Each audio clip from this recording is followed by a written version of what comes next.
दोस्तों नमस्कार। मैं अनुपम गुप्ता भारत और आज एक नए टॉपिक के साथ, एक नई जानकारी के साथ, एक नई चर्चा के साथ, जिसको लेकर के काफ़ी समय से डिमांड थी। व्हाट्सएप में भी, फेसबुक में भी, मैसेंजर, जहाँ जहाँ भी मैसेज करते हैं आप, जो मेरे लाइफ टाइम मेम्बर्स हैं उनकी, और अन्य जो मुझसे सीधे सीधे ही सीखते हैं, पर्सनल जो मेरे स्टूडेंट हैं, वो काफ़ी समय से मांग थी और काफ़ी समय से वो चाह रहे थे कि इस विषय पर कोई ऑडियो आए, इस विषय पर कुछ जानकारी दी जाए, या इस विषय से संबंधित कोई साधना, कोई मंत्र जप, कोई सिद्धि, कोई रास्ता, या इस विषय पर थोड़ा सा एक रास्ता दिखाया जाए। तो ये जो टॉपिक है, सम्मोहन साधना, और जो 7 चरणों की सम्मोहन त्राटक सिद्धि है, इसका क्या मतलब है, और हमें सम्मोहन और त्राटक में थोड़ा सा अंतर समझना होगा। यहाँ पर मैं यहाँ सीधे टॉपिक पर ही आ गया हूँ, क्योंकि इधर उधर की बातें करने का कोई मतलब नहीं है कि सम्मोहन विज्ञान पर ये स्टार्ट कब हुआ था, कौन सिखाया, किसने कितनी किताबें लिखी, कहाँ अच्छा सिखाया जाता है, कहाँ नहीं सिखाया जाता है, ये सब फालतू की चीज़ें हैं। ठीक है, अभी जो टॉपिक है या जो आप सवालों के जवाब ढूंढ रहे हैं, उनका उत्तर देने की मैं यहाँ पर एक बेहद ही मामूली सा, जो मेरा एक वो है, साधारण सा ही मेरा एफर्ट है, क्योंकि सम्मोहन विज्ञान पर काफ़ी लोगों ने अच्छा खासा योगदान दिया है। एक से बढ़कर एक सम्मोहन शास्त्री हुए हैं, और 4-5 हज़ार साल में जो भी इस सम्मोहन विज्ञान का विकास हुआ है, क्योंकि ये लगभग इतनी पुरानी एक साधना है। हालांकि जो क्या कहते हैं, इसमें त्राटक वाला जो पार्ट है, इसमें वो हठ योग के अंतर्गत आता है। ठीक है, और जैसा कि मैं आपको समझा रहा था कि सम्मोहन और त्राटक में क्या अंतर है, तो सम्मोहन का मतलब होता है संपूर्ण रूप से पूरे सर से लेकर के पैर तक में आपका जो एक व्यक्तित्व है, उसमें सम्मोहन दिखता है।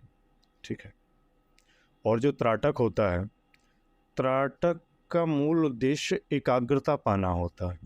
ठीक है, और हमारे जो नेत्र हैं उनमें एक विशेष चमक आ जाती है, एक आकर्षण हो जाता है। लेकिन जो सम्मोहन जैसी जो एक चीज़ है, सम्मोहन का बहुत ज़्यादा जो तात्पर्य है, वो एक व्यक्ति का जो आकर्षण है और सौंदर्य है, थोड़ा बहुत सौंदर्य वाला टच भी है।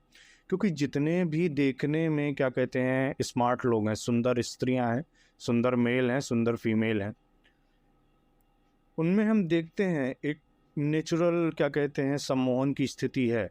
उन्होंने कभी जीवन में कोई साधना की हो, नहीं किया हो, कुछ उनका साधना मार्ग से लेना देना हो या नहीं हो, लेकिन जो देखने में सुंदर होते हैं, उनको हम नॉर्मली मानते हैं कि उनके अंदर एक सम्मोहन क्षमता है।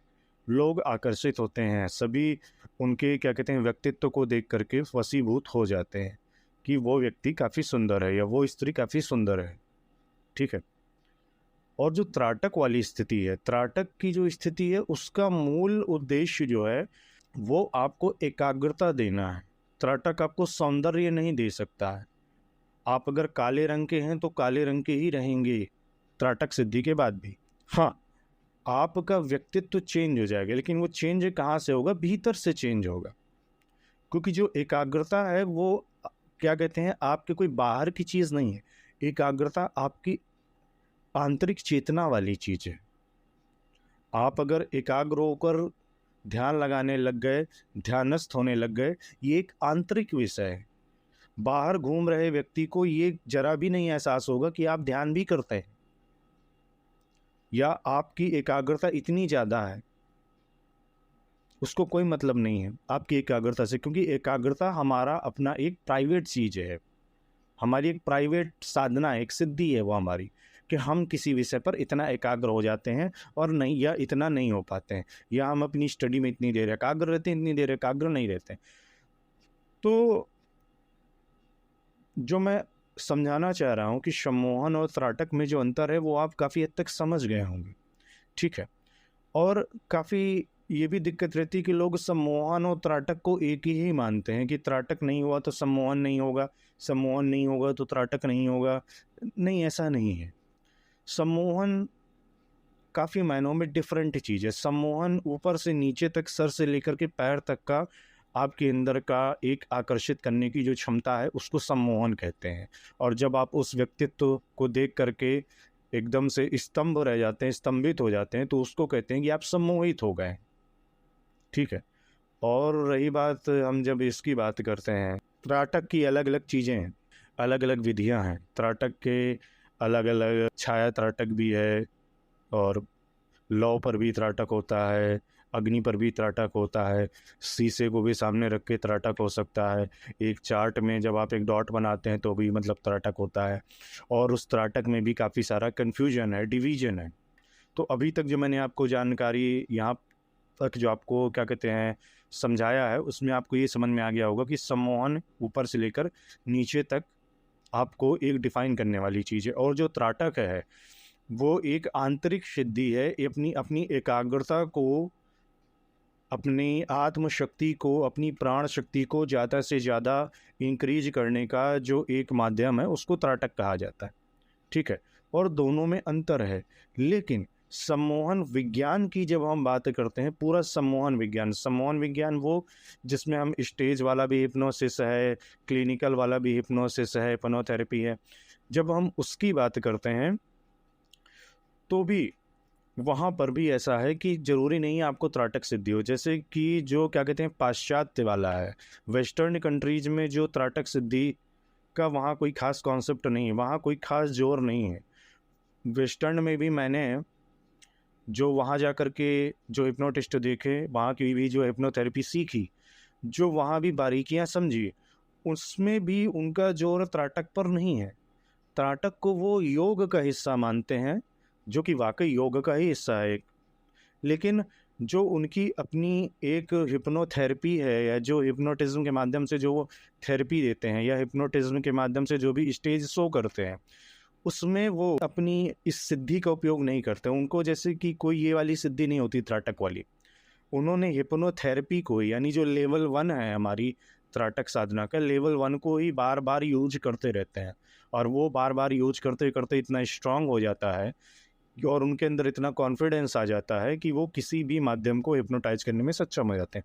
क्योंकि हिप्नोटिज्म का एक काम आपके भीतर कॉन्फिडेंस लाना भी है, एक ऐसा कॉन्फिडेंस जो तोड़ा ना जा सके, एक ऐसा कॉन्फिडेंस जिसका कोई विकल्प ना हो, एक ऐसा कॉन्फिडेंस जो हार ना माने। एक बार की एक जो राजा हो सकता है उसका कॉन्फिडेंस टूट सकता है अगर उस पर चारों ओर से हमला हो जाए। लेकिन अगर जो एक हिप्नोटिस्ट है और अच्छे लेवल का हिप्नोटिस्ट है, तो फिर संसार की कोई ताकत उसका आत्मबल नहीं तोड़ सकती, क्योंकि ये आत्मबल वाला विज्ञान है। ठीक है। जब हम अपनी आत्मशक्ति का यूज करते हैं और उससे जब हम कोई स्टेज हिप्नोसिस या अपनी क्या कहते हैं हिप्नोथेरेपी में यूज करते हैं, इसका रिजल्ट बहुत जल्दी मिलता है, बहुत अच्छा मिलता है, और काफ़ी बार इसके रिजल्ट स्थायी भी होते हैं। जैसे कि अगर कोई अल्कोहलिक है, या किसी को स्मोकिंग की आदत है, कोई एडिक्ट है किसी भी चीज़ का, या कोई ऐसा व्यक्ति, जैसे कि एक होता है ना कि अज्ञात ही कुछ लगा रहता है, जिसे हम अलग अलग नाम में बोलते हैं कि ये पानी से डरता है तो ये वाला फोबिया है, मतलब हाइड्रोफोबिया है। आग से डरता है तो अलग फोबिया है, हवा से डरता है तो फोबिया है। फोबिया जितने भी टाइप के हैं, रियल वाले हों चाहे जैसे भी हों, वो सब जो है, जो हमारी वाली एक पद्धति है, भारतीय पद्धति जो सम्मोहन विज्ञान की है, उसमें इस चीज़ पर ज़्यादा जोर दिया गया है, त्राटक साधना पर। और विभिन्न टाइप के त्राटक हैं। लेकिन जो भी हमारी वेस्टर्न पद्धति है उसमें त्राटक पर जोर नहीं दिया जाता, उस पर सिर्फ प्रैक्टिस पर जोर दिया जाता है। और वो भी जो लेवल 1 पर एकाग्रता, या एकाग्रता क्या, लेवल 1 पर जो उन्हें क्या कहते हैं फिक्स स्टेप सिखाए जाते हैं कि अब अपने क्या कहते हैं जो आपका क्या कहते हैं पेशेंट है उसको ये चीज़ ऐसे बोलें, अब तुम्हें नींद आ रही है, अब यहाँ ध्यान दो, अभी ये भी, अब बॉडी का ये हिस्सा क्या कहते हैं भारी हो रहा है, बॉडी का ये हिस्सा भारी हो रहा है, या मतलब बॉडी का ये हिस्सा हल्का हो रहा है, अब तुम्हें नींद आ रही है। वो बार बार बोलते जाते हैं और अपनी बात को बोलते हैं कि जो हम बोलते जा रहे हैं उसको फॉलो करो। तो वो इसी प्रैक्टिस को बार बार दोहराते हैं और अपने इस कार्य में सिद्धहस्त हो जाते हैं। बट वो लेवल 1 है। हम यहाँ 7 स्तर की बात करेंगे। जो हमारी भारतीय पद्धति है वो काफ़ी डीप है, सम्मोहन विज्ञान की, काफ़ी विशिष्ट है और काफ़ी भाग्य से ये साधना मिलती है। और बहुत ही भाग्यशाली लोग होते हैं जिनको भारतीय पद्धति से सम्मोहन विज्ञान की डीप तक जाने का मौका मिलता है और उसमें उन्हें सिद्धि प्राप्त होती है या सिद्धहस्त होते हैं। ये बहुत बड़े सौभाग्य की बात होती है, क्योंकि इससे इस विज्ञान से उनका पूरा जीवन चेंज हो सकता है, क्योंकि उनकी आंतरिक चेतना, आंतरिक क्या कहते हैं, प्राण शक्ति, आंतरिक ऊर्जा इतनी ज़्यादा हो जाती है कि बाहर की कोई भी चीज़, बाहर का कोई भी प्रभाव, बाहर का कोई भी नकारात्मक प्रभाव हो चाहे सकारात्मक हो, बाहर का कोई भी सम्मोहन यहाँ नहीं काम कर सकता। फिर उस व्यक्ति को कोई वशीभूत नहीं कर सकता। अगर वो खुद सम्मोहन में सिद्धहस्त है तो उसको कोई सम्मोहित नहीं कर सकता। अब सम्मोहित आप कई तरीके से होते हैं, जैसे आपको बार बार क्या कहते हैं टीवी पर एडवर्टाइजमेंट दिखाया जाता है। अब आप भी सोचते होंगे कि बार बार एडवर्टाइजमेंट दिखाने की क्या ज़रूरत है, बार बार वही एक एडवर्टाइजमेंट की, यही टूथपेस्ट लीजिए या इसी शैम्पू का यूज करिए या इसी कंपनी के जूते लीजिए या इसी क्या कहते हैं कंपनी की अल्कोहल लीजिए या इसी कंपनी की स्मोकिंग कीजिए या जो भी अन्य चीज़ें हैं। क्यों? ये भी एक हिप्नोटिज्म का तरीका है। जब हम कोई चीज़ बार बार आपकी आंखों के सामने दिमाग में लाते हैं तो वो संदेश अवचेतन मस्तिष्क में चला जाता है और फिर जब हम अगली बार बाजार में जाते हैं शैम्पू लेने, भले ही हम कुछ और ही लेना चाह रहे हों, लेकिन चूंकि हमारा अंतर मन पहले से ही देख देख के प्रोग्राम हो चुका है तो हमें लगता है कि यार चलो इस बार ये वाला शैम्पू ट्राई करते हैं, या चलो इस बार इस ब्रांड के जूते खरीद लेते हैं, या चलो इस बार इस खास ब्रांड की ही शर्ट खरीदते हैं। आपको लगता है कि ये आपकी इच्छा थी, ये आपकी इच्छा नहीं थी। आपको ये पूरा जो एक सिस्टम है सम्मोहित कर रहा है कि आप उसी खास चीज़ को ही खरीदें और खरीदें ही। अगर आपके पास कोई विकल्प है तो उस विकल्प को हटा दीजिए। यही आपको खरीदना है, यही आपको प्राप्त करना है। और ये सम्मोहन विज्ञान का एक निगेटिव यूज है जो कि ये सारा संसार यूज करता है। और इसका पॉजिटिव यूज़ ये था कि भाई अगर कोई व्यक्ति रोगी है या मान लीजिए किसी को पानी से डर लगता है तो उसको अगर हम बार बार ये सम्मोहन अवस्था में ले जाकर के आदेश देंगे कि तुम्हें पानी से डर नहीं लगता है, तो ये पॉजिटिव यूज ये होता है कि वो पानी से डरना छोड़ देता है। हाइड्रोफोबिया नामक जो रोग है वो उसका खत्म हो जाता है। फिर धीरे धीरे वो पानी में नहाने भी चला जाता है, स्विमिंग पूल में भी नहाने चला जाता है। तो सम्मोहन विज्ञान के पॉजिटिव यूज भी हैं अनंत और निगेटिव यूज भी अनंत है। ठीक है, अब ये तो जैसी क्या कहते हैं ऊपर वाले की मर्जी है, वो जिस पर इस विद्या की कृपा देना चाहता है उसी पर ही होगा, क्योंकि सभी लोग इस विद्या के पात्र नहीं होते। इस विद्या में यही चीज़ होती है कि बहुत कठोर टेस्ट इसमें देने पड़ते हैं। ये हो गई ऊपर ऊपर की बातें, ठीक है, जो शायद मुझे नहीं लगता कि आप यहाँ सुनने आए थे, बट फिर भी थोड़ा सा जैसे कहते हैं कि एक इंट्रोडक्शन देना आवश्यक था, ताकि जो बिल्कुल ही जिनको जानकारी नहीं है सम्मोहन विद्या की उनको ये थोड़ा सा लाभकारी हो। वैसे भी ऐसा कोई होगा नहीं जिसको सम्मोहन विज्ञान के बारे में उसने कुछ ना जाना हो या बाज़ार से कोई किताब वगैरह खरीद के ना देखी हो या हिप्नोटिज्म से रिलेटेड कोई क्या कहते हैं मैनुअल ना देखा हो या हिप्नोटिज्म से रिलेटेड कोई स्टेज शो इत्यादि ना देखा। और अगर ये सब भी नहीं देखा है तो जो मैंने उदाहरण अभी दिया आपको कि बार बार आपको एडवर्टाइजमेंट के जरिए प्रेरित किया जाता है। और आपके देश में काफ़ी सारे ऐसे राजनेता हैं जो लगातार चर्चा में रहते हैं। ये 24 घंटे उन्हीं का ही नाम जप होता रहता है आपके देश के टीवी चैनल्स में। उन्हीं के ही कार्यक्रम, उन्हीं का ही इवेंट, उन्हीं की ही चीज़ें बार बार होती रहती हैं। ये भी हिप्नोटिज्म की एक छोटी सी ट्रिक है, बार बार चर्चा में, इवेंट में बने रहना या रुपए पैसे दे करके बार बार अपना नाम जप होते रहना। और आपके देश के तमाम नेता ऐसे नाम लेने की जरूरत नहीं, तो उनका नाम जप चलता रहता है, ज़बरदस्ती में चलता रहता है। इवन आपने भी कई बार आपको भी एहसास हुआ होगा कि यार ये कुछ ज़्यादा ही हो रहा है नाम जप। या आप भी नाम जप सुनते सुनते थक जाते होंगे कि यार इतना नाम अगर भगवान राम का ले लो, भगवान हनुमान का ले लो, भगवान शिव का ले लो, तो मालूम नहीं शिव जी कौन सी सिद्धि दे दे प्रसन्न होके, हनुमान जी कौन सी सिद्धि दे दे प्रसन्न होके। नेताओं का नाम जप से क्या मिलेगा? कुछ नहीं मिलेगा, बल्कि वो जितना उसका नाम जप होता है उतना ही वो आपके अंतर मन में एंट्री लेता जा रहा है। और वो यही चाहता है, नेता उस खास नेता का मकसद ही यही है कि वो आपके मन मस्तिष्क आत्मा में इतना उतर जाए कि आप अपना सब कुछ त्याग दें, उसके अलावा बाकी सब त्याग दें। तो ये भी एक हिप्नोटिज्म की ट्रिक है। सम्मोहन विज्ञान आप जानते हो या ना जानते हो, सम्मोहन विज्ञान को आपने यूज किया, आपने चाहे ना यूज किया, पर सम्मोहन विज्ञान आपको जन्म से यूज कर रहा है।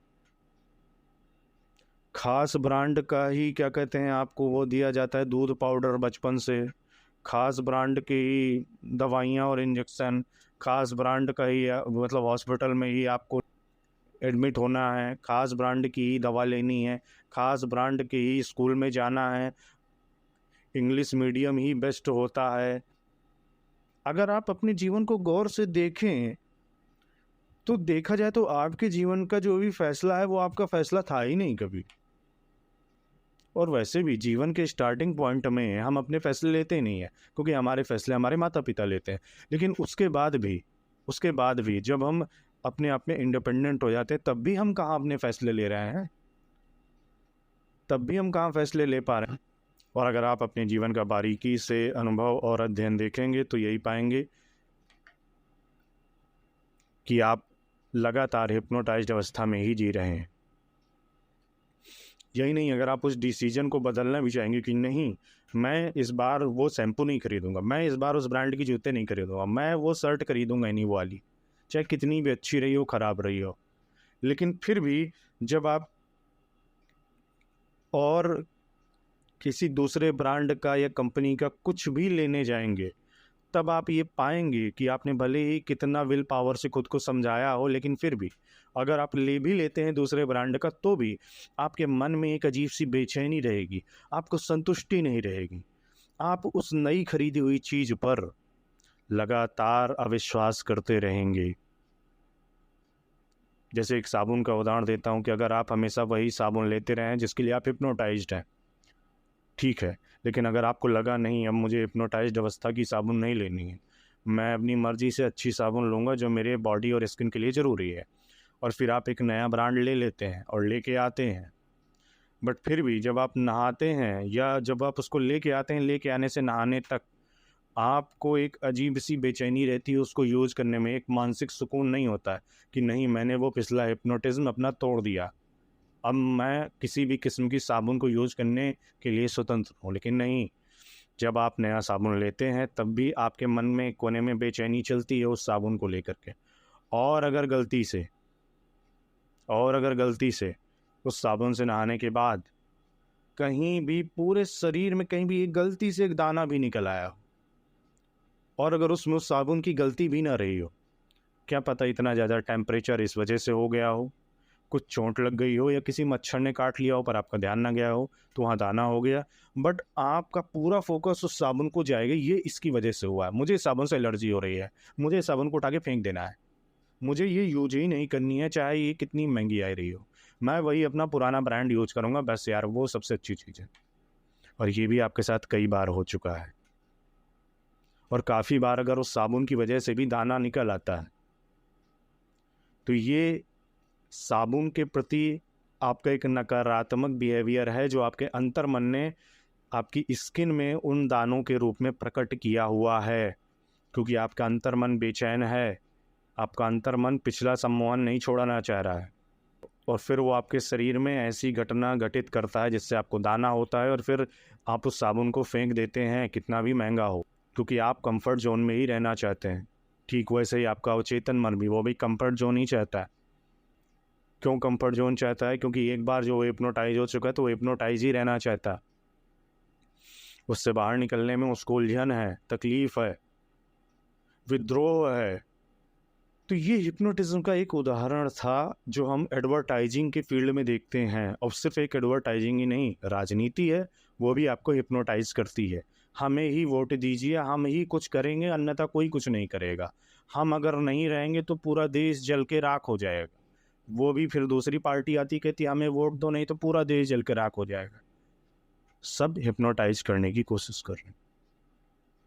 और फिर आपके कुछ अपने भी थॉट पैटर्न होते हैं कि इस रंग की शर्ट मेरे लिए बहुत लकी है, ये तारीख मेरे लिए बहुत लकी है, ये समय मेरे लिए बहुत लकी होता है, शाम को 6 बजे से 7 बजे के बीच का। ये आप पैटर्न सेट करते हैं। और जब आप पैटर्न सेट कर रहे होते हैं तो पैटर्न सेट करने का मतलब ये होता है अपने आप को हिप्नोटाइज करना। तो आप हिप्नोसिस का यूज कर रहे हैं लेकिन आपको पता नहीं है कि वो हिप्नोसिस है। वही मैं समझाने की यहाँ कोशिश कर रहा हूँ कि सुबह उठने के बाद से आप हिप्नोटिज्म का यूज आपका शुरू हो जाता है। तो हिप्नोटिज्म से आप बच नहीं सकते। इसीलिए जो हमारे योगी थे, ऋषि थे, मुनि थे, या अभी भी वाकई जो योगी हैं, ऋषि हैं, मुनि हैं, उच्च कोटि के साधु संत हैं, सिद्ध हैं, वो क्यों इस जगत को मायावी कहते हैं? भाई यही तो माया है। जबरदस्ती किसी चीज के लिए पीछे लग जाना। अब जैसे कि आप में से काफ़ी लोग जानते हैं कि शैम्पू का यूज होने से बालों का एक लेवल होता है, एक स्ट्रेंथ होती है, नेचुरल स्ट्रेंथ होती है, वो वीक होती चली जाती है। लेकिन आप हिप्नोटाइज्ड हैं। अगर आपको मालूम मिल जाए कि शैम्पू लगाने की ये नुकसान है, और अगर आप एक बार शैम्पू नहीं लगाएं, जैसे मान लीजिए कि एक हफ्ते में आप एक बार यूज करते हैं और आपने कहीं ये चीज़ देखी और आपने कहा नहीं अब मैं शैम्पू यूज़ नहीं करूँगा। आप एक हफ्ते नहीं लगाएंगे लेकिन इसके कुछ दिनों बाद आपको खुद ही उलझन होगी, आप फिर शैम्पू यूज करेंगे, आप छोड़ नहीं सकते फिर उसे। यही हाल एडिक्शन में भी है। एडिक्शन किसी भी चीज़ का हो, किसी भी चीज़ का, जरूरी नहीं कि अल्कोहल का एडिक्शन होता है और चैनी खैनी वैनी का ही आपका क्या कहते हैं एडिक्शन होता है। नहीं, एडिक्शन किसी भी चीज़ का हो जाता है।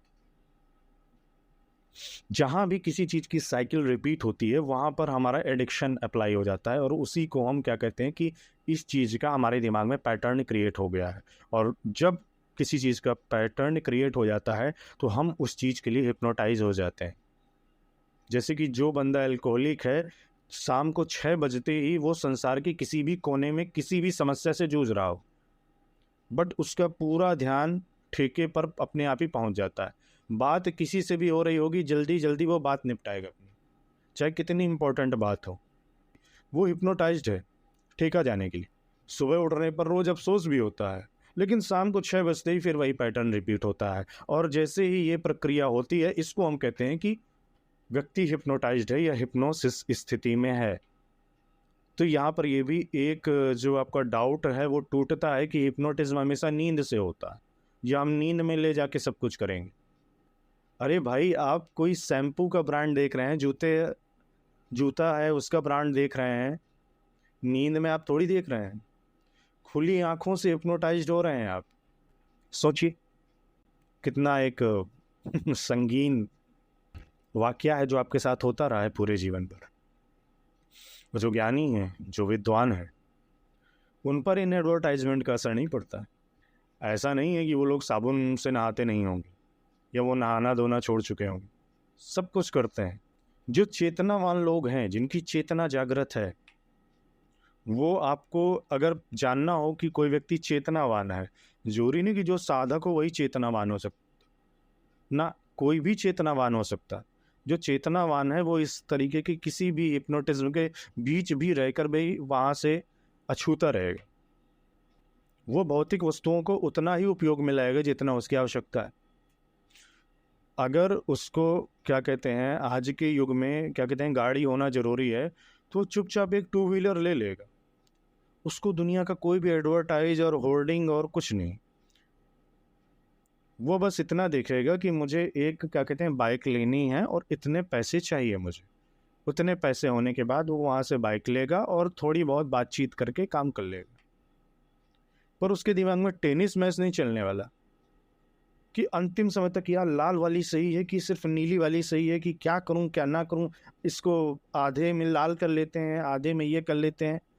टेनिस मैच नहीं चलेगा उसके दिमाग में। तभी हम उसको बोलेंगे कि वो चेतनावान व्यक्ति है, उस पर माया का असर नहीं है। वो भी अच्छा खाना ही खाता होगा, जैसे कि खाने पीने में भी आजकल ब्रांड है। तो अगर उसको ऐसी स्थिति है कि ब्रांडेड खाना ही खाना है, तो वो वही खाना खाएगा जो उसको खाने में अच्छा लगता हो या उसको अच्छी फील देता हो खाना खाने के बाद। उस ब्रांड का कितना एडवर्टाइज हुआ है, उस ब्रांड को कितनी रेटिंग मिलती है, उस ब्रांड को कितने स्टार मिले हैं नहीं मिले हैं, वो किसी टेनिस मैच, इस पूरे टेनिस मैच से बाहर है, जो इधर उधर होता रहता है। कुछ नहीं, उसको अपनी भूख मिटाने से मतलब है। अगर उसके सामने विकल्प ही नहीं है कि ब्रांडेड खाने खाने के अलावा और कोई विकल्प नहीं है, तो वो कोई रिव्यू नहीं देखने जाने वाला, वो खाना खा लेगा या खाना खाने का कोई दूसरा विकल्प चुन लेगा या अपने हाथों से ही खाना बनाने लग जाएगा। तो बहुत अलग अलग अलग अलग चीज़ें हैं, ठीक है। तो ये पूरा जो डिस्कशन हुआ, ये हमारा पूरा डिस्कशन होता है कि हम सम्मोहन और क्या कहते हैं, जो हमारा सम्मोहन की विभिन्न भेद हैं या सम्मोहन की जो क्या कहते हैं अलग अलग पद्धतियां हैं।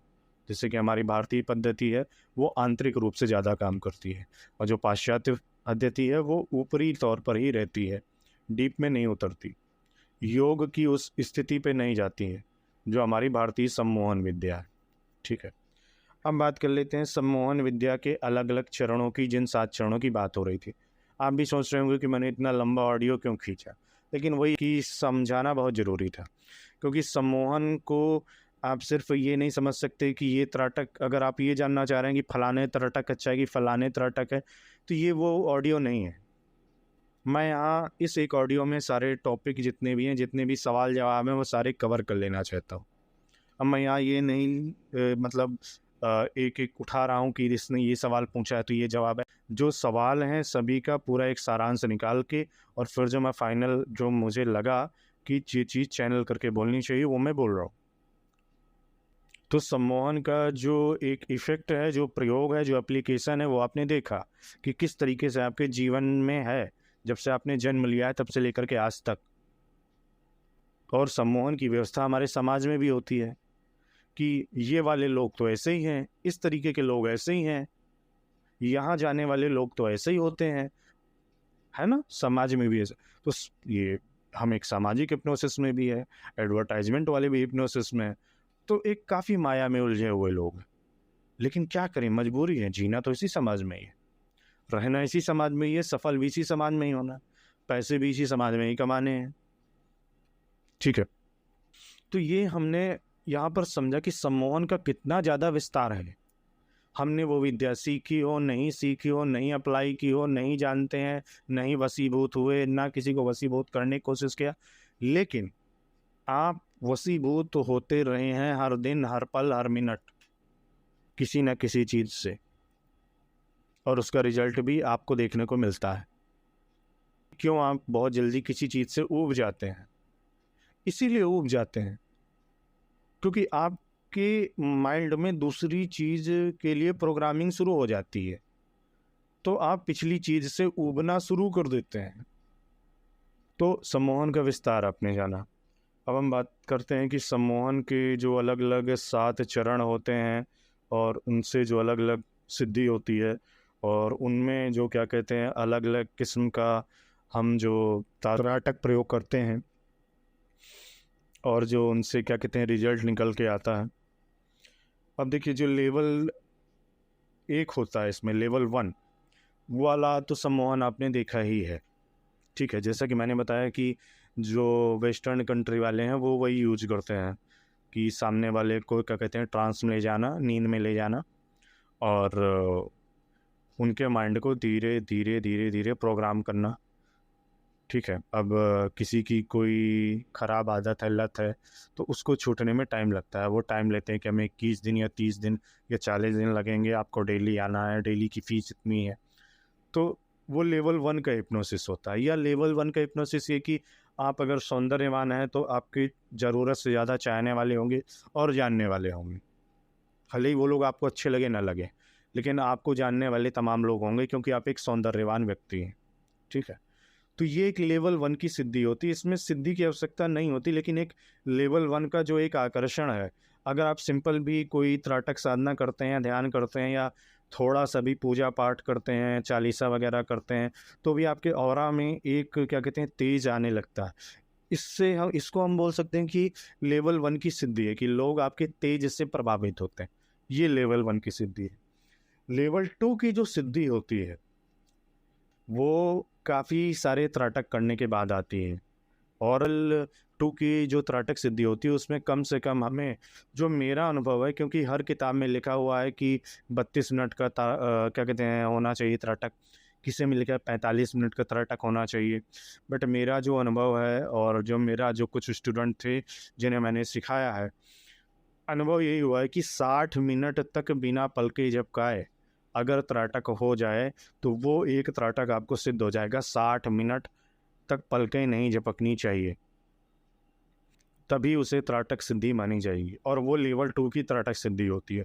उसमें ध्यान स्वतः ही लगने लगता है, उसमें इंट्यूशन बहुत हाई लेवल का डेवलप हो जाता है। हालांकि तीसरा नेत्र नहीं ओपन होता उसमें कम्प्लीटली, बट एक अच्छे लेवल तक आपको होने वाली घटनाओं का पता चल जाना, कौन मिलने आने वाला है उसका आभास हो जाना, ठीक है, या ड्रीम में आपको बहुत सारा फ्यूचर दिख जाना, और बहुत अच्छे से दिख जाना।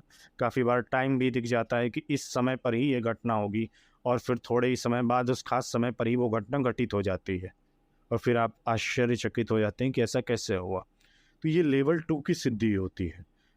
लेवल 2 की सिद्धि में ये भी होता है कि हम अपने आप को भी सम्मोहित कर सकते हैं। लेवल 2 का जो सिद्ध साधक होता है, कोई भी एक त्राटक अगर उसे सिद्ध हो गया है तो वो स्वयं को भी सम्मोहन अवस्था में ले जा करके स्वयं को भी किसी भी स्थिति में अपने भीतर कोई भी चेंज ला सकता है, आध्यात्मिक चेंज भी, भौतिक चेंज भी, ठीक है। अगर उसको अपनी ही कोई आदत हटानी है तो बाहर किसी हिप्नोटिस्ट की मदद लेने की बजाय वो एज ए खुद ही हिप्नोटिस्ट खुद को सम्मोहित करके वो ठीक कर सकता है। खुद का आत्मबल बहुत विकसित हो जाता है लेवल 2 वाले त्राटक में। और लेवल 2 वाले त्राटक में कोई भी एक त्राटक, चाहे वो कुछ भी हो, छाया त्राटक हो, बिंदु त्राटक हो, या जितने भी अलग अलग टाइप के आपने क्या कहते हैं, चाहे मोमबत्ती की लौ पर आप त्राटक करते हो, 60 मिनट का कोई भी एक त्राटक सिद्ध होना चाहिए, ठीक है। इसके बाद आते हैं लेवल 3 के त्राटक में। लेवल 3 का जो त्राटक होता है उसमें जो सबसे आवश्यक चीज़ होती है कि लेवल 2 का त्राटक आपको सिद्ध, कोई भी मिनिमम एक त्राटक तो सिद्ध होना ही चाहिए। साथ ही शीशे पर बैठ करके जब आप वो त्राटक सिद्ध करते हैं, शीशे पर भी बैठ करके आप वो त्राटक सिद्ध करते हैं, और शीशे पर सिर्फ 40 दिन 42 दिन नहीं बैठना होता है। शीशे वाला जो त्राटक होता है वो आजीवन का होता है। रोज ही आपको 1 घंटा शीशे पर त्राटक करना है, चाहे कुछ भी उसमें दिखे, कितनी भी सिद्धि हो जाए, कुछ भी हो जाए। 60 मिनट का टाइम आपका फिक्स होना चाहिए, तब जाके लेवल 3 की त्राटक सिद्धि होती है। और उस लेवल 3 की त्राटक सिद्धि का जो जब जैसे इसका एक्सपेरिमेंट क्या है, लेवल 2 का जैसे आपने समझा, तो लेवल 2 में आपने समझा कि अपने आप को सम्मोहित कर सकते हैं। लेवल 2 में दूसरे को भी सम्मोहन की अवस्था में ले जा सकते हैं, ठीक है। बट दूसरे को सम्मोहन में काफ़ी डीप लेवल पे नहीं लिया जा सकता है लेवल 2 में भी, वो लेवल 3 में ही आता है। जब आप उसको बहुत डीप लेवल तक ले जा करके उसकी विचारधारा पद्धति पूरी ही, सोचने की पद्धति ही हटा दें, या पूरी उसकी सोचने की पद्धति ही चेंज हो जाए, इतना डीप आप उसको ले जा सकते हैं। और काफ़ी बार इतना भी डीप ले जा सकते हैं कि आप उसको उसकी पास्ट लाइफ में भी ले जा सकते हैं और फ्यूचर लाइफ में भी ले जा सकते हैं।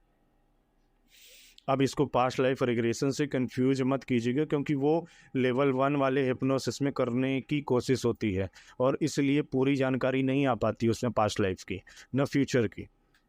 जबकि जब आप लेवल 3 वाले साधक होते हैं तब, या तीसरे चरण के साधक होते हैं, जब आप रोज 1 घंटा अपना त्राटक मेंटेन रखते हैं अपने प्रतिबिंब के साथ, तब ये स्थिति आती है कि किसी को आप कितने भी डीप स्थिति तक ले जा सकते हैं।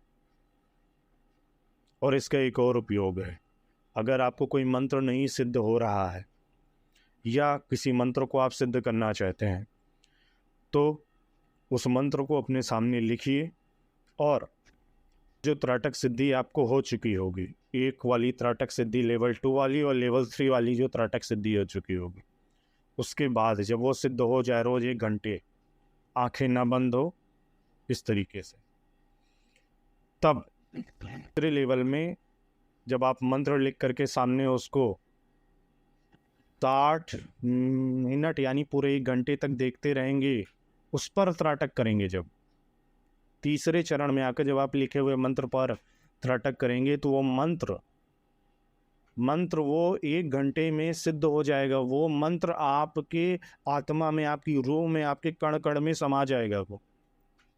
वो मंत्र वहीं सिद्ध हो जाएगा, हवा में आपको दिखने लगेंगे उसके शब्द। ये होता है तीसरे चरण में। ये काफ़ी कठिन होता है और बगैर मास्टर की देखरेख में या उनके आज्ञा के बगैर ये काम करना बहुत घातक सिद्ध हो सकता है, क्योंकि अगर आपने ज़बरदस्ती कोई उल्टा सीधा मंत्र उठा लिया तो बहुत ज़्यादा नुकसान आप अपना खुद का करते हैं। और वैसे भी देख रेख की आवश्यकता बहुत ज़्यादा होती है लेवल 3 में। लेवल 1 और लेवल 2 में तो आपकी कहानी चल जाती है अपने मन से ही, लेकिन लेवल 3 में अगर आप बगैर गाइडेंस के करते हैं तब आपको बहुत नुकसान उठाना पड़ता है।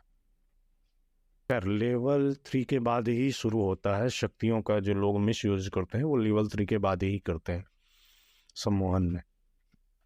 हालांकि स्टार्टिंग में नहीं एहसास होता है, बट बाद में एहसास होता है कि काफ़ी अच्छी खासी गलती हो गई है, उसको ठीक नहीं किया जा सकता।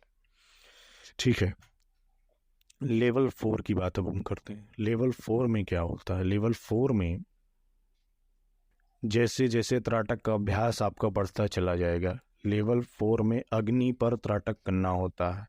अग्नि का मतलब अग्नि का कोई भी माध्यम हो सकता है, कैंडल जला करके या किसी भी माध्यम में, दिया रख के भी हो सकता है, या वैसे भी अग्नि आप जला सकते हैं। ठीक है, और अग्नि त्राटक उसमें 90 मिनट का करना होता है। 90 मिनट मोमबत्ती की लौ पर जो आपने लेवल 2 में 60 मिनट का किया था, उसको बढ़ा करके 90 मिनट यानी 1.5 घंटे का ले जाते हैं। आपके नेत्र बंद नहीं होते, स्थिर रहते हैं, तब आपको ये लेवल 4 का त्राटक सिद्ध होता है। और इसकी सिद्धि का सबसे बड़ा फायदा होता है कि आप अपने चक्रों को अपनी मर्जी से खोल सकते हैं, बंद कर सकते हैं। किसी चक्र का आकार कितना भी बड़ा कर सकते हैं, उसकी कितनी भी ऊर्जा अवशोषित कर सकते हैं, और चक्र को जगा लेने की क्षमता आप में आ जाती है। यही नहीं, दूसरे के चक्रों को भी जागृत करने की क्षमता आपके भीतर आ जाती है। आप किसी की कुंडलनी भी जगा सकते हैं, लेकिन दिक्कत ये है कि इस विधि से कुंडलनी जगाने से अगर आप किसी दूसरे की जगाते हैं तो उसकी सिर्फ मृत्यु ही होगी, क्योंकि ज़बरदस्ती, देखिए, किसी का कोई भी क्या कहते हैं चक्र ओपन करना, बैलेंस करना, वो एक अलग विषय है। कुंडलनी ही जगा देना वो बहुत ही अलग चीज़ है और ख़तरनाक चीज़ है। आप अपनी भी जगा सकते हैं, लेकिन अगर कुंडलनी के साथ जोर ज़बरदस्ती होती है तो सिर्फ और सिर्फ आपको लकवा ही मारता है और कुछ नहीं। आप अपनी बॉडी को ही क्षतिग्रस्त करते हैं। पर हाँ, इससे चक्र सिद्धि हो जाएगी। जिस चक्र का आपको जितना उपयोग लेना चाहें और जितनी ऊर्जा उस चक्र के माध्यम से इस स्थान पर बैठकर उसकी जितनी भी ऊर्जा लेना चाहें, वो आप अपने भीतर अवशोषित कर सकते हैं, ले सकते हैं, खींच सकते हैं। बिल्कुल भी एनर्जी ओवरलोड नहीं होगा। आपका आत्मबल बहुत बढ़ जाएगा। अलग अलग अलग अलग बहुत सारे फायदे हैं लेवल 4 के। ठीक है, अब आती है लेवल 5, 6 और 7 की बात। तो इसमें मैं उस एक चीज़ को गोपनीय रखूँगा कि किस चीज़ का त्राटक है, क्योंकि भाई वो जब आप सीखेंगे मैं तभी बताऊँगा। लेवल 4 तक मैंने सोचा कि बता सकते हैं, लेवल 4 के बाद के रहस्य मैं नहीं बता सकता। ये सम्मोहन विज्ञान के साथ अन्याय करने जैसा होगा। ठीक है, क्योंकि बगैर मास्टर की देखरेख के ये सब कुछ कितना खतरनाक होता है आप समझ ही गए होंगे। और आप ऑलरेडी इतने हिप्नोटाइज्ड हैं अपने एडवर्टाइज से, अपने अपने यूट्यूब से, अपने इंस्टाग्राम से, अपने फालतू की राजनीति से इतना अपना ऑलरेडी हिप्नोटाइज्ड हैं कि नया नया कोई हिप्नोटिज्म आप सीखेंगे तो सिर्फ नुकसान ही होगा अगर आप अपने मन से सीखेंगे। इसलिए किसी मास्टर की देखरेख में ही सीखें जिस पर आपको विश्वास हो। लेवल 5 में क्या होता है मैं ये बता दूंगा, लेकिन क्या कैसे वो प्राप्त करते हैं वो नहीं बता सकता हूँ। लेवल 5 का जब आपको सम्मोहन सिद्ध हो जाएगा तो आपके अंदर तत्व सिद्धि आ जाएगी। आप किसी भी तत्व को, पांचों तत्वों में से किसी भी तत्व को नियंत्रित कर सकते हैं, किसी भी तत्व को प्रकृति में घटा सकते हैं, बढ़ा सकते हैं, यानी कि प्रकृति के साथ सीधे सीधे छेड़खानी कर सकते हैं आप लेवल 5 में। वैसे लेवल 5 तक पहुंचने वाला साधक मन से इतना शांत हो जाता है कि वो कभी भी प्रकृति के साथ छेड़खानी नहीं करता है। वो हमेशा प्रकृति को सहयोग ही देता है और बदले में प्रकृति उसके हर कार्य में सहयोग देती है। प्रकृति के खिलाफ जा कर के हम कभी भी प्रकृति की सहयोग नहीं ले सकते हैं। प्रकृति का मतलब पेड़ पौधे नहीं होते हैं। प्रकृति का मतलब सब कुछ है जो हमारे चारों ओर है। आध्यात्म से लेकर के, इंसानों से लेकर के, कीड़े मकोड़ों से लेकर के उस आसमान तक जो कुछ भी है सब कुछ प्रकृति है। पेड़ पौधों को प्रकृति नहीं कहते हैं, पेड़ पौधे प्रकृति का हिस्सा हैं। तो 5वें लेवल में तत्व वशीभूत हो जाएंगे। अग्नि तत्व, वायु तत्व, जल तत्व, पृथ्वी तत्व, आकाश तत्व आपको दिखेंगे अपनी आंखों से। आपके आगे हाथ जोड़े खड़े होंगे। आप उनसे जैसा भी काम लेना चाहें, जो पदार्थ प्राप्त करना चाहें, क्योंकि वो आपसे सम्मोहित होंगे, आपके वशीभूत होंगे, तो आपकी हर आज्ञा का पालन करेंगे। ये होता है सम्मोहन के 5वें चरण की सिद्धि में। इसके बाद आती है सम्मोहन के 6वें चरण। और हाँ, सम्मोहन के 5वें चरण में कोई भी इतर योनि, कुछ भी इतर योनियों में अप्सराएं, यक्षिणियाँ, भूत प्रेत इत्यादि सब आते हैं, ये स्वतः ही वशीभूत हो जाएंगी। या आप किसी भी अप्सरा का, किसी भी भूत प्रेत को नाम से बुलाएंगे, वो आपके सामने तुरंत आ जाएगा। और आपका तीसरा नेत्र भी लेवल 5 तक आते आते इतना खुल जाएगा, आप क्लियरली उन्हें देख सकते हैं, बात कर सकते हैं, वो वशीभूत रहेंगे। सोचिए अप्सरा ही वशीभूत हो जाए, यक्षिणी वशीभूत हो। देखिए अप्सरा की अगर सिद्धि होगी तो सिद्धि छीड़ भी हो जाती है, सिद्धि चोरी भी हो जाती है। पर अगर वशीभूत हो गई कोई यक्षिणी तो उसे कोई उठा भी ले जाए ना तो भी वो आप ही के पास आएगी। क्यों? क्योंकि वशीभूत है आपसे। और वो लेवल 5 में होता है। यहाँ तक कि जो लो लेवल के देवता माने जाते हैं वो सब भी इससे वशीभूत हो जाते हैं लेवल 5 की सिद्धि में, जैसे कि क्षेत्रपाल इत्यादि। हमारे एंसेस्टर्स, पूर्वज, पितर, वो भी देवता होते हैं, लेकिन बहुत हाई लेवल के नहीं होते। हाई लेवल के देवताओं में हनुमान जी, शिव जी और जो अवतार इत्यादि हैं वो आते हैं। तो ये हो गया लेवल 5 में। आप जान गए कि कितनी हैवी सिद्धि है। लेवल 6 में जो उच्च कोटि के देवता हैं वो वशीभूत हो जाते हैं। अब आप सोच रहे होंगे कि यार लो, ब्रह्मा विष्णु महेश और अवतार वशीभूत हो गए। तो यहाँ पर वशीभूत शब्द का अर्थात ये है कि जैसे आपने नाम लिया उच्च कोटि के देवताओं का, तो नाम लिया और वो आपके सामने प्रस्तुत हो जाएंगे। तो एक ऐसी स्थिति लगेगी कि वशीभूत से हैं। पर अगर आप कोई ऐसी इच्छा, आप कोई ऐसी बात अगर उनके सामने रखते हैं जो उनके कार्य के विपरीत है या जो उनकी इच्छा के विपरीत है, तो वो मना कर देंगे। लेकिन अब फिर वही बात आती है कि भाई अगर किसी ने हमारा काम मना कर दिया तो वो फिर सम्मोहित ही नहीं हुआ यानी। तो 6वें चरण में बाकी के जो सारे लाभ हैं वो तो मिलेंगे ही, लेकिन जो उच्च कोटि के देवी देवता हैं, उच्च कोटि के जो शक्तियां हैं वो भी वशीभूत हो जाती हैं। पर हम अगर उनसे मार्गदर्शन प्राप्त करना चाहें, मदद मांगना चाहें, तो ज़रूर वो मदद करने को तैयार रहते हैं और हमारे वशीभूत रहते हैं। हमें अपने समान ही मानते हैं। जैसे होता ना कि हमसे ही सम्मोहित से रहने लगते हैं। लेकिन ये है कि हमारे दास नहीं बन जाएंगे वो, लेकिन हम जो भी बात बोलेंगे, समझाएंगे, वो सुनेंगे, समझेंगे और एक हद तक हमारी हर मांग को पूरा करने की कोशिश में रहेंगे, क्योंकि कहीं ना कहीं सम्मोहन की अवस्था तो रहेगी। ये लेवल 6 के फ़ायदे हैं, यानी कि जो मैंने अभी तक फ़ायदे आपको बताए वो सारे प्लस ये वाला। और लेवल 7 आखिरी जो चरण होता है, ये कैसे प्राप्त होगा ये मैं नहीं आपको बताऊंगा। पर लेवल 6 में जो उच्च कोटि के देवी देवता हैं वो भी वशीभूत हो जाते हैं। अर्थात आप ब्रह्मा विष्णु महेश को भी वशीभूत कर सकते हैं और उनसे मनचाहे कार्य ले सकते हैं। अब आप कहेंगे ये कैसे संभव है, ये तो हो ही नहीं सकता, शिव जी को कोई सम्मोहित नहीं कर सकता। लेकिन रावण ने सम्मोहित किया था, वो सम्मोहन ही था।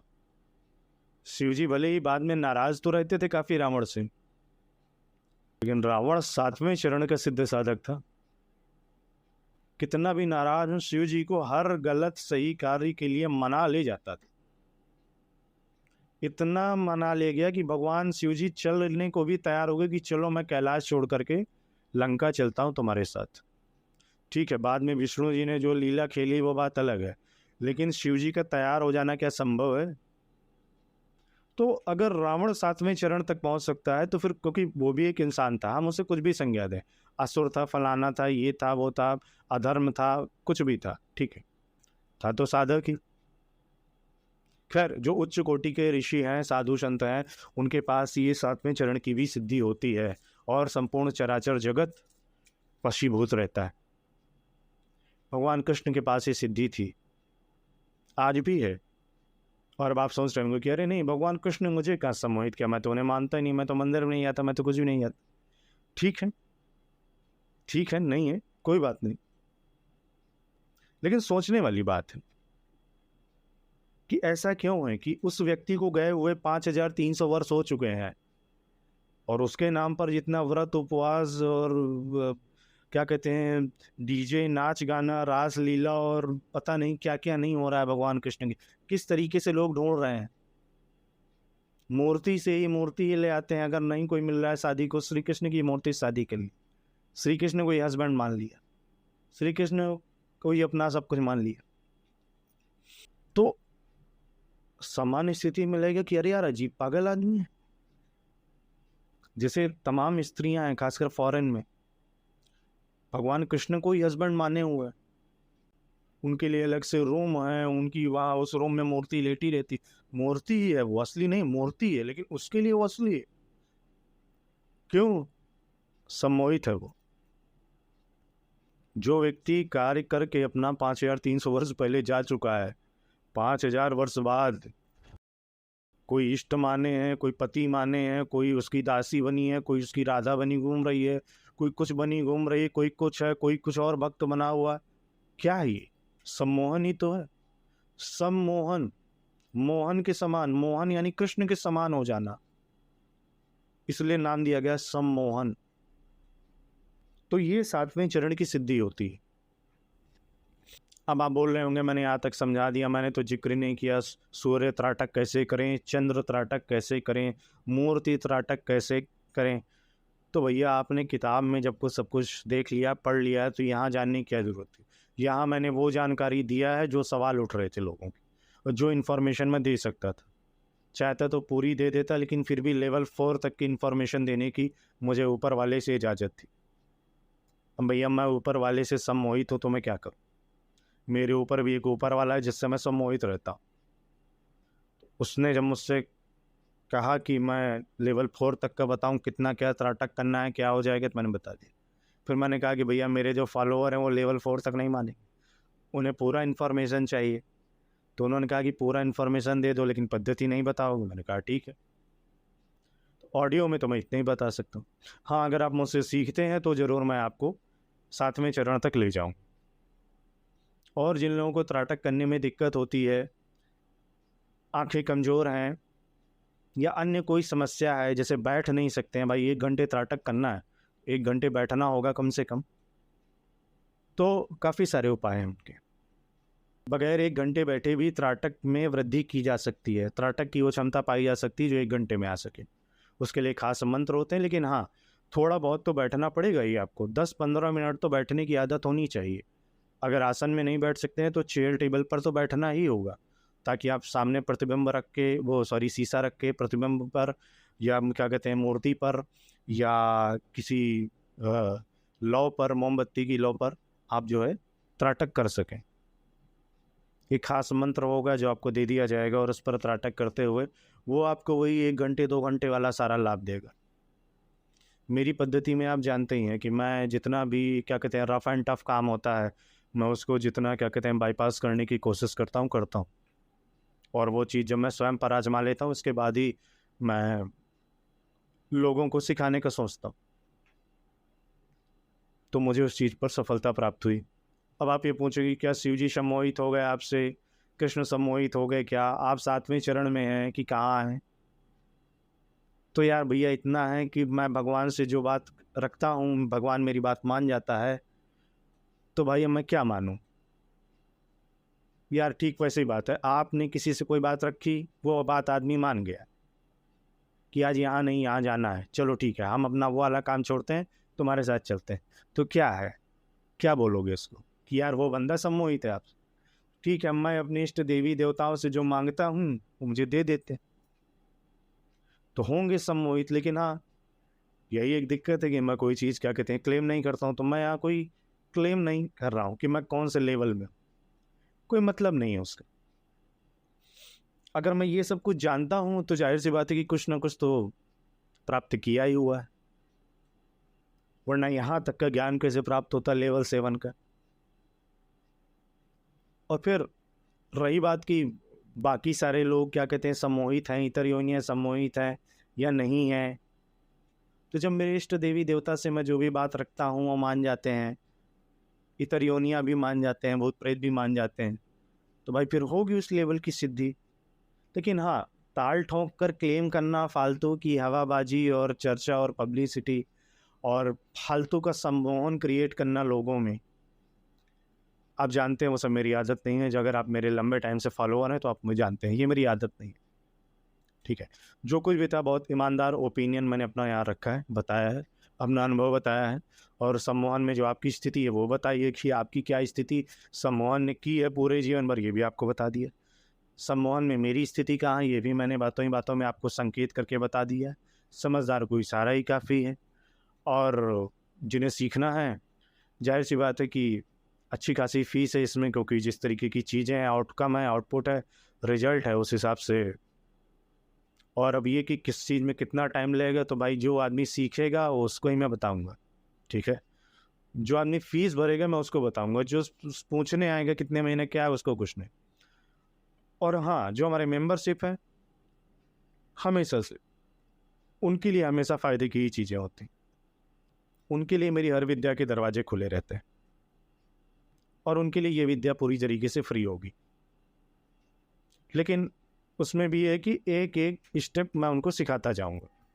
ये जो साधना अभी दे रहा हूँ, सिखा रहा हूँ, उन्हें अभी इस पर वर्क करना है। ठीक है, बट उनके लिए ये फ्री ऑफ कॉस्ट है, इसलिए उन्हें कोई रस करने की और क्या कहते हैं भगदड़ मचाने की जरूरत नहीं है कि अभी या इसमें मैं कोई स्कीम नहीं लाया हूँ कि 10 दिन रहेगी, 11 दिन रहेगी।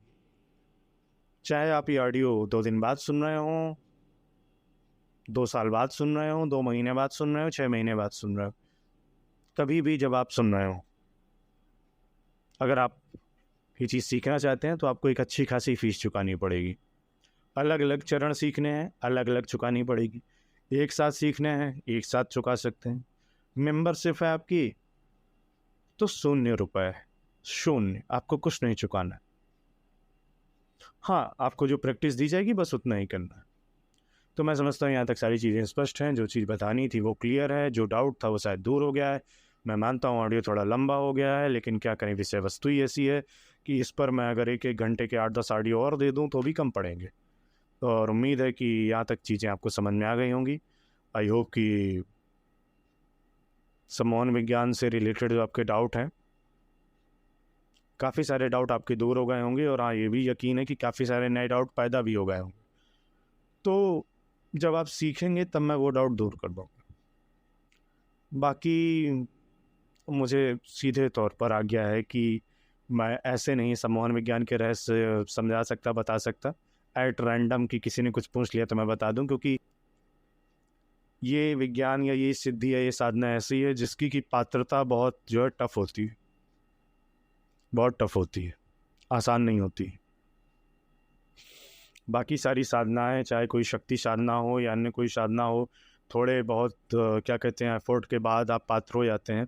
बट सम्मोहन साधना है काफ़ी एक जैसे कहते हैं लीक से हट करके साधना है ये बाकी साधनाओं की तरह नहीं है, लेकिन हाँ बाकी साधनाओं से कई हज़ार गुना ज़्यादा शक्तिशाली है, क्योंकि ये सीधे सीधे आपको मानसिक तौर पर या कह या ये आप समझ लीजिए कि आप मानसिक रूप से हर चीज़ से खेल सकते हैं।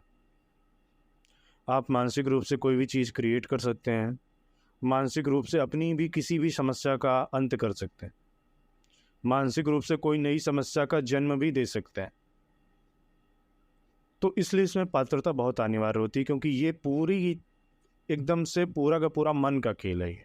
हालांकि अच्छी खासी हार्ड वर्क भी है, मेहनत है, काफ़ी जगह मंत्र जप भी है, काफ़ी लेवल में साधना भी है, कुछ एक आध में, पर अंततोगत्वा खेल पूरा मन का है। सम्मोहन विज्ञान में, सम्मोहन विज्ञान आपको यही सिखाता है कि सारी चीज़ें मन का खेल है, पर बाकी साधनाओं में मन का खेल नहीं चल पाता है। ठीक है, बाकी साधनाओं में आप निगेटिव थिंकिंग करते रहिए, किसी भी शैम्पू साबुन सोडे से नहाते रहिए, कोई भी जूते चप्पल पहनते रहिए, लेकिन अगर 1.25 लाख 2 लाख 3 लाख 5 लाख मंत्र जप हो गया आपका, तो मंत्र वो सिद्ध होगा ही होगा। ठीक है, फिर जब आप मंत्र की प्रैक्टिस करने लगते हैं तो फिर आपको मंत्र की सिद्धि का प्रभाव भी दिखने लगता है। तो वहाँ आपकी क्या मानसिक शैली है, शारीरिक शैली है, कैसे रहते हैं, कोई खास फर्क नहीं पड़ता। बट सम्मोहन विज्ञान में सारा खेल मन का ही है इसमें। तो मन को पहले मजबूत बनाया जाता है, मन से सारा कचरा हटता है, और इसके बाद मन इतना शक्तिशाली हो जाता है कि सारी सिद्धियां स्वतः ही आपका मन प्रकट करने लगता है। एक एक मंत्र जप की जरूरत ही नहीं होती।